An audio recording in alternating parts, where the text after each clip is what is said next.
many of you were taught growing up that if you worked hard, kept your head down, delivered good results, success would follow? I've been in rooms filled with brilliant, hardworking, talented people, still waiting, still wondering what they're missing. Well, what they're missing is a framework. It's called Own Your Seat at the Table. Welcome back to Michelle's Seat at the Table. This is a podcast about leadership, community, and the conversations that shape us. Life is not just about the destination, but it's about the richness that's found in our stories and our journey. Today, I'm doing a solo episode. So to start, I want to ask a question. I want you to be honest with yourself. How many of you were taught growing up, whether it's in school, early in your career, that if you worked hard, kept your head down, delivered good results, success would follow? Well, that was me. And that advice is partially right. I've been in rooms filled with brilliant, hardworking, talented people who are doing the right thing every day and still watching opportunities go to someone else, still waiting, still wondering what they're missing. What they're missing is a framework. And today I want to share a framework that I've built to help each of you own your seat at the table. The OWN framework is built on 3 pillars and 3 strategic domains where you actually move the needle on your career. The framework is applicable whether you're in corporate America, you're an entrepreneur, or a community leader. So let me walk you through it. The first pillar is O, own your narrative. This is about authoring your story. You're the leader, and you get to tell that story. That's not for others to decide. The W pillar is for win your visibility. That's about being seen and heard to the people that matter. Your work doesn't speak for itself. You have to make sure the right people see your impact. And the third pillar is N for navigate your network. That's about building momentum and the human infrastructure that carries your name forward. You need people in the rooms to advocate for you where you're not there. So the OWN framework is built on these 3 pillars. The first pillar, as I said, O, own your narrative. That's your narrative to tell. It's not others to author. And most of us are waiting for someone to notice us, to tell our story, to connect dots on our behalf. That's not a strategy. That's hope. And you know what? Hope is not a career plan. Own your narrative has 3 dimensions: clarity, articulation, and intentionality. The clarity piece, that's the internal work, and that has to come first. You can't tell a story that you haven't figured out on your own. So I want to share something a little bit personal.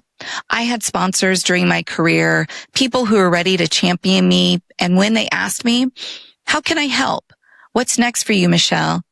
I gave them vague answers, unspecific answers, something that sounds like, I'm open. I'm interested in a new challenge. I'm interested in trying something new. Well, that goodwill went underused, not because people didn't want to help, but because I hadn't done the clarity work. I didn't give them enough. I had spent years building a diverse skill set, a talented career, doing different types of roles. But when it came down to asking for support, I was all over the place. Clarity is not selfish. Clarity is a gift to every person who wants to help and be in your corner. It has to be specific and it has to be actionable. The second part is articulation, and that's the external work. Clarity trapped in your head does nothing. You have to say it out loud. You have to be compelling. You have to be memorable and in the right length for the moment. So what does that mean? You need a short version and you need a longer version. And you have to practice until it sounds like you on your best day, not a rehearsed pitch. And here's the key word, repeatable. It has to be repeatable. It has to be memorable. Your sponsors, your partners, potential clients, they need to be able to retell your story in rooms that you're not in. And if they can't remember it, they can't repeat it. If they can't repeat it, they can't advocate for you. And the third part is intentionality. Owning your narrative is strategic work, but you have to adapt it and do so wisely. The second pillar is W, win your visibility. And that's about being heard, and seen by the people that matter. One of the biggest myths in professional life, in my experience, is that my work will speak for itself. It does not. Your work is often silent. You are the one who has to make sure that the right people see it actively, strategically, and consistently. When your visibility has 3 dimensions, it's your voice, showcasing your work, and your presence. Now, your voice, be heard in rooms that you're already in. Speak up, use your voice. So here's a pattern that I see consistently. Brilliant women who over-prepare for meetings and under-contribute to them. I am guilty. I have been one of those people in the rooms too. We draft the talking points, we have insights, then we wait. We wait for the right moment, for permission, or for someone to ask. But here's the thing. The right moment is in the first 5 minutes. Speak first, not to hear your voice and your self-talk, but because your insights matter, and silence is being read as something. It's being read as agreement or disagreement, or even worse, not having a point of view. So the next meeting you're in, say something in the first 5 minutes, not a status update, but an insight. And the second dimension is showcase your work and expand your visibility, because visibility beyond your immediate team or your immediate circle is not bragging, it's strategy. Present to leadership, volunteer for cross-functional projects, community gatherings. Raise your hand for the high-profile assignment, even when you think you're not 100% ready, because here's the truth. You will learn, you will grow, and the right people will see you doing it. And the third point, the third dimension is presence. It's about how you register as a leader when seen. Executive presence is not performance. It's not about turning yourself into something that you're not. It's the signal you send before you say a single word. It's how you enter a room, how you hold your ground in a difficult conversation, how you respond when you're being challenged. You're always broadcasting something, but the question is, are you intentional about what you're sending? Because in every single room, people are making assessments, and you have far more control over those assessments than you might think. The third pillar is navigate your network. That's about building advocacy. It's advocacy and having people carry your name forward. You need people in rooms that you're not in, advocating on your behalf. You cannot do it alone. Full stop. Your network is your net worth. Your network is not a nice to have. And in this area, there are 3 dimensions to navigating your network. They're knowing who your mentors versus your sponsors are, cultivation, and reciprocity. So mentors versus sponsors, you have to understand the difference here. And I did a podcast episode in season 1 about mentors and sponsors. A mentor gives you advice, insights, and guidance, but a sponsor advocates for you. A sponsor talks about you in rooms that you're not in. When your name comes up for an opportunity you don't even know exists, a sponsor is the one who says, her, absolutely her, Michelle, for that job. They use their political capital on your behalf. Women are disproportionately over-mentored and under-sponsored. And the Harvard Business Review did a study to show, and that study showed 76% of professionals believe that having a mentor is important, while only 54% of them actually have a mentor. If you're a woman or if you're a person of color, these rates are even lower. We have plenty of people giving us advice. We often don't have enough people putting their name on the line for us. So ask yourself right now, who's in a room somewhere, anywhere, speaking your name?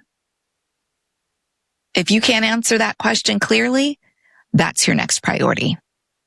The second dimension is cultivation. This is actively building those sponsorship relationships because they don't happen by accident. They're built with intention. So identify who in your circle, who has the access and influence that you need. Approach them authentically. It shouldn't be transactional. Invest genuinely and build those relationships, those partnerships over time, and know what you bring to the relationship. Sponsorship is not charity. It's reciprocal. It's a relationship, not a transaction. And the third dimension is reciprocity. Pay it forward. Once you have your seat at the table, pull out a chair for someone behind you. Speak their names in rooms. Recommend someone for an opportunity. Write an email. Make the introduction. That's how your network compounds over time. That's how your legacy extends far beyond your own advancement. You become the sponsor you needed when rising. So think of the own pillars as the what you're building and the dimensions as the how you're building it. So here's what I know. After over 25 years in corporate America and watching countless bright men and women settle for less than they deserve, your career is not built on what you do. It's built on how you show up and who sees your impact. And what matters right now, because there are rooms you're not in where decisions are being made about your future, your advancement, your visibility, your next opportunity. The work you do matters. Your expertise matters, but your story, the way you show up and the way you're seen, the way you're known, that's what creates momentum. So I'm asking you, don't wait for permission. Don't wait for someone else to tell your story, to tell your value. Own it. Win your visibility. Navigate your network. That's how you own your seat at the table. And when you do, when you step into that ownership, you don't just change your own trajectory. You become the person that pulls other women, other men behind you. You become the sponsor, become the voice in the room. Extend your impact far beyond yourself. The seat was always yours. Now it's time to own it. If this resonated with you, share it with a friend or a colleague. If you're leading a team, running an organization, or part of a community that needs this conversation, I want to bring this to you. So whether it's a keynote, a workshop, or a series for your leadership development, let's talk. Connect with me. Until next time, remember, the most important conversations don't always happen in the boardroom. They happen right here at the table. Thank you for listening. And if this podcast episode resonated with you, please share it with a friend. Invite them to the table. And don't forget to like, follow, and subscribe to this podcast on your favorite platform.